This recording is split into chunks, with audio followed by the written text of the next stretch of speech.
Hi there, this is Tammy. Welcome back to my channel. I am here to show you my projects for the FAB4 Crafting Tools collab for March.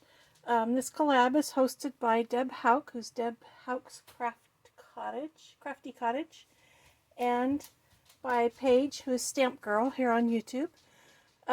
We are to create projects using dies, punches, embossing folders, and or masks. So this month I got out my Brusho crystals, and a few years ago Stampin' Up! Started selling Brusho crystals, and they sold them as Brusho, and then the very next year they came out with them, had them repackaged and called them pigment sprinkles, and they even changed the bottle. So let me show you the bottle. They did a good thing when they did this, because they changed the top. Oops, sorry.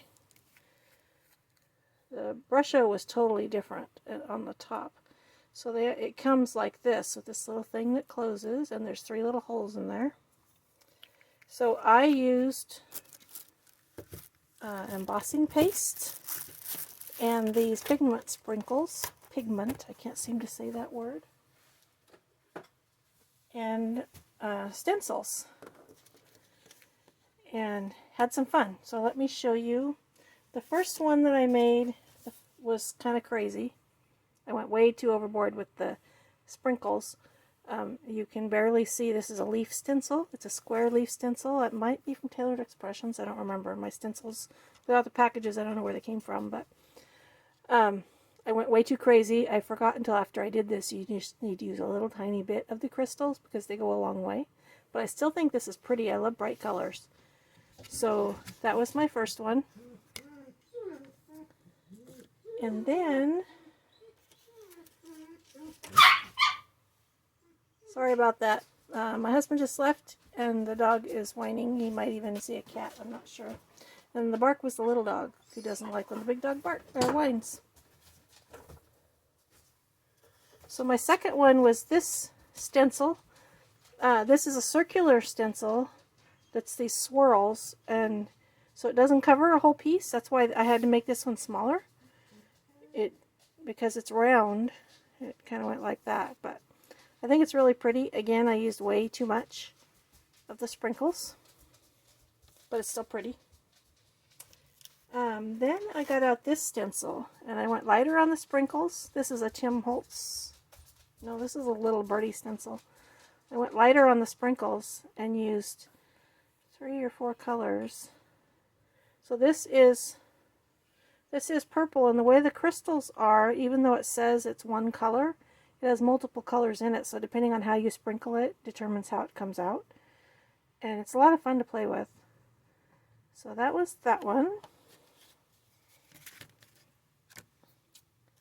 And then I got out this one. This also is a Little Birdie stencil, and I thought that was fun. I only used I don't remember what color it is, the orangey color, and I used the green. And again, the green has multiple colors in it. And all of these are embossing paste.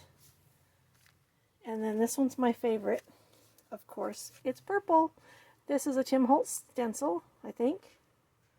And it's like a paint splat one.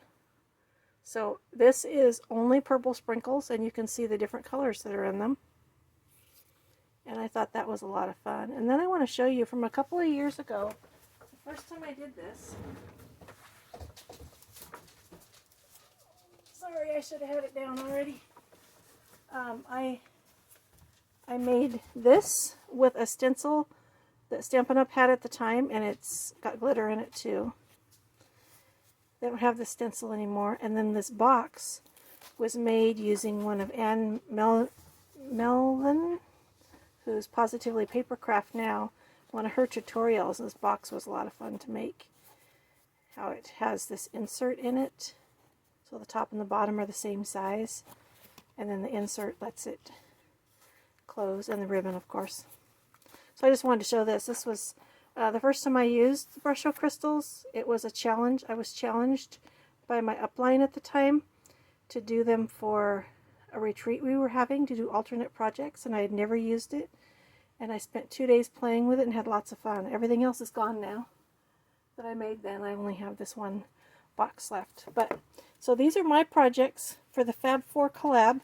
I used a punch and I used stencils, and that's 2 of the 4 things that are on there. I forgot that I used a punch.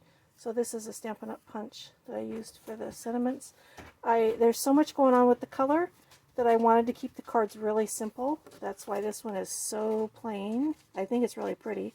This ribbon is actually very vanilla ribbon, and I colored it with my Granny Apple Green marker. And I'm going to do, sometime in the next few weeks, I'm going to do a video showing how to color ribbon, because I have been asked for that, because there's a couple different ways you can color it.